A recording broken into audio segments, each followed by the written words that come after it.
commercial plane takes off with all its passengers on board, but as it reaches an altitude of 41,000 feet, the captain realizes that the plane has run out of fuel.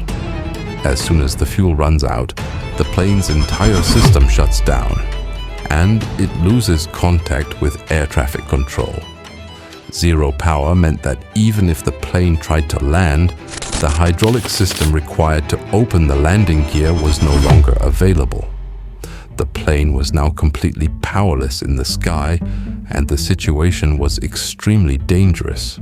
Imagine, after checking the fuel 3 or 4 times and confirming it was full, the plane suddenly runs out of fuel halfway through the flight.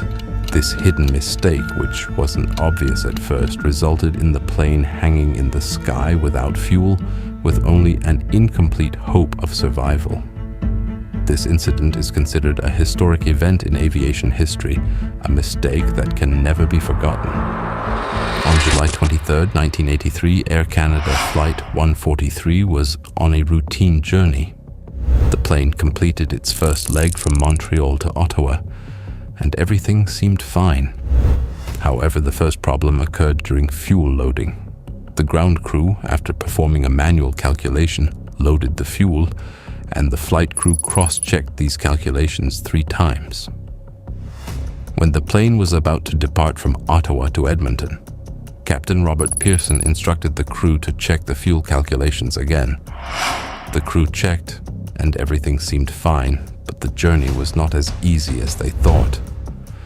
After reaching cruising altitude, the plane's first engine triggered a warning alarm. The crew thought the left wing's fuel pump had failed and shut it down. But soon, a second alarm went off and they feared both engines were failing. Captain Pearson and First Officer Maurice Quintal then realized that the issue was not just the fuel pump, it was something else. The issue arose because the fuel was calculated in pounds instead of the metric system, whereas the plane was calibrated in metric units. The fuel should have been measured in kilograms, but the crew measured it in pounds, resulting in only half the required amount of fuel. Now, with both engines shut down and everything else powered down, Captain Pearson had to save the plane by gliding it. At that moment, his glider training came to mind, but he never imagined he would have to glide a large Boeing 767, and he had never received gliding training for such a plane. After the engines shut down, all electrical and hydraulic power was lost, meaning the basic instruments were no longer available. Now Captain Pearson and First Officer Quintal had to glide the commercial jet without power and land it. But the situation became even more difficult because air traffic control could no longer guide the plane. The radar responder, which powered from the engine, was also down, so air traffic control had to use a ruler to estimate the plane's position and descent. Captain Pearson used his gliding experience to estimate the ideal gliding speed of the plane, which he thought should be around 250 miles per hour. Quintal began checking if the plane could reach Winnipeg, but the calculations showed they were too far away. Then Quintal had another idea. They could land at an old Royal Canadian Air Force base just 12 miles away, named Gimli. By then, no one knew that the base had become a racetrack where motorsports were held. Landing the plane's gear was another challenge because there was no hydraulic power. Captain Pearson activated the landing gear through gravity drop, but when the plane approached the runway, he realized their altitude and speed were too high. He decided to make a risky move, a forward slip, which is usually done in small planes, not commercial jet. If the speed and angle weren't right, it could make things worse, but there was no other choice. So, Captain Pearson took the risk. The plane was heading toward the runway, but since the engines were off, no one knew the plane was coming. The people on the racetrack had no idea a plane was landing above them, but luckily they saw the plane just in time and moved out of the way. When the plane touched the ground, Captain Pearson applied the brakes, but the nose landing gear didn't lock, so he had to go back inside the plane. The nose wheel collapsing helped create more friction, and the plane slowed down faster. The main landing gear got stuck with the guardrails on the runway, creating additional drag.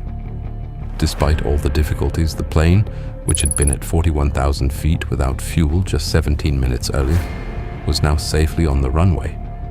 All 61 passengers and crew were safe, and even the people on the racetrack were spared from serious injury. This was an emergency landing of such a level that it had never been seen in aviation history. After the incident, Air Canada conducted an internal investigation and temporarily demoted Captain Pearson and suspended Quintal. However, their suspensions were successfully appealed, and both pilots were awarded the FAA's Outstanding Airmanship Diploma as a testament to their courage and skills.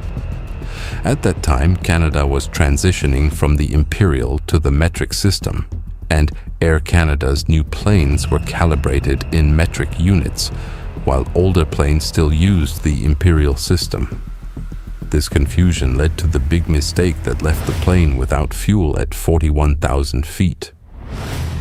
People often wonder if Captain Pearson hadn't been an experienced glider pilot, would this story have had a different ending? This incident reminds us that many things we take lightly in daily life can play a huge role in emergency situations.